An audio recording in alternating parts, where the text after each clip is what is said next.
सावित्री का जन्म विशिष्ट परिस्थितियों में हुआ था। कहते हैं कि भद्र देश के राजा अश्वपति की कोई संतान नहीं थी। उन्होंने संतान की प्राप्ति के लिए 18 वर्षों तक बहुत बड़ा यज्ञ किया। इसके बाद सावित्री देवी ने उन्हें तेजस्वी कन्या के जन्म का वरदान दिया। सावित्री देवी की कृपा से जन्म लेने की वजह से कन्या का नाम सावित्री रखा गया। राजा की बेटी ने युवावस्था में प्रवेश किया। उसके रूप लावण्य को जो भी देखता उस पर मोहित हो जाता। जब राजा की बहुत कोशिशें करने पर भी सावित्री के योग्य कोई वर नहीं मिला तो उन्होंने एक दिन सावित्री से कहा, बेटी अब तुम विवाह के योग्य हो गई हो, इसलिए स्वयं अपने योग्य वर की खोज करो। पिता की बात मानकर सावित्री मंत्रियों के साथ यात्रा के लिए निकल गई। कुछ दिनों तक ऋषियों के आश्रमों और तीर्थों में भ्रमण करने के बाद वह राजमहल लौट आई। इस समय उसके पिता के साथ देवर्षि नारद भी बैठे हुए थे। उसने उन्हें देखकर प्रणाम किया। राजा अश्वपति ने सावित्री से उसकी यात्रा का समाचार पूछा। सावित्री ने कहा, पिताजी, तपोवन में अपने माता पिता के साथ निवास कर रहे सत्यवान सर्वथा मेरे योग्य हैं, अतः मैंने मन से उन्हीं को अपना पति चुना है। नारद जी सावित्री की बात सुनकर चौंक उठे और बोले, राजन, सावित्री ने बहुत बड़ी भूल कर दी है। सत्यवान के पिता शत्रुओं के द्वारा राज्य से वंचित कर दिए गए हैं। वह वन में तपस्वी जीवन व्यतीत कर रहे हैं, अपनी दृष्टि खो चुके हैं। सबसे बड़ी कमी यह है कि सत्यवान की आयु अब केवल 1 वर्ष ही शेष है। नारद जी की बात सुनकर अश्वपति व्यग्र हो गए। उन्होंने सावित्री से कहा, बेटी तुम फिर से यात्रा करो और किसी दूसरे योग्य वर का वरण करो। सावित्री सती थी।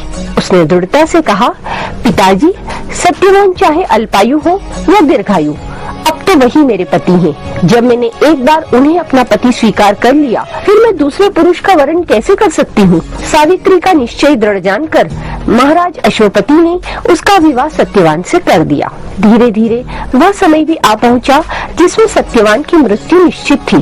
सावित्री ने उसके 4 दिन पूर्व से ही निराहार व्रत रखना शुरू कर दिया।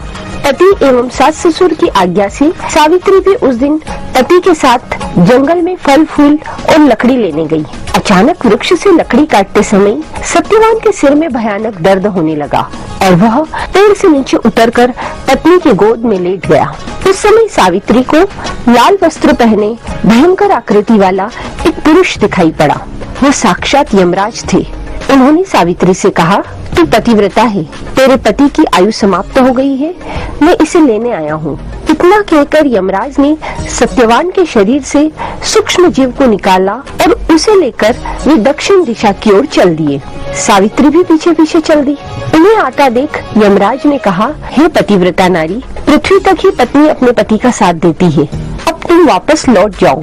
उनकी इस बात पर सावित्री ने कहा, जहाँ मेरे पति रहेंगे मुझे उनके साथ रहना है, यही मेरा धर्म है। यमराज ने बहुत समझाया लेकिन सावित्री नहीं मानी। पतिव्रता स्त्री के तप और निष्ठा से हार कर यमराज ने कहा कि तुम अपने पति के बदले 3 वरदान मांग लो। इस पर सावित्री ने अपने पहले वर में अंधे सास ससुर की आंखें मांगी। यमराज ने तथास्तु कहा। दूसरे वरदान में उसने अपने पिता के लिए 100 पुत्र मांगे। यमराज ने दूसरा वरदान भी दे दिया। अब तीसरे वरदान की बारी थी।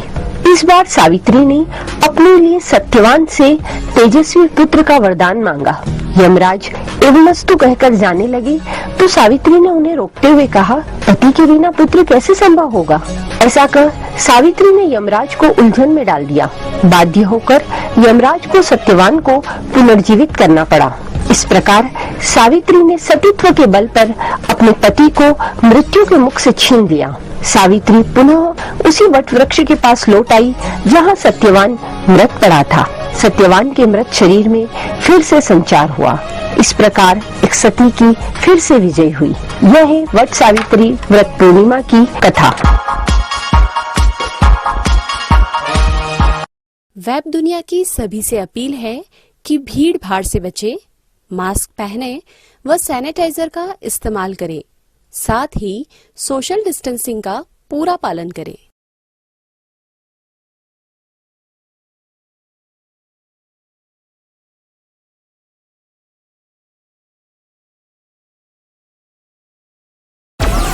Download Moj.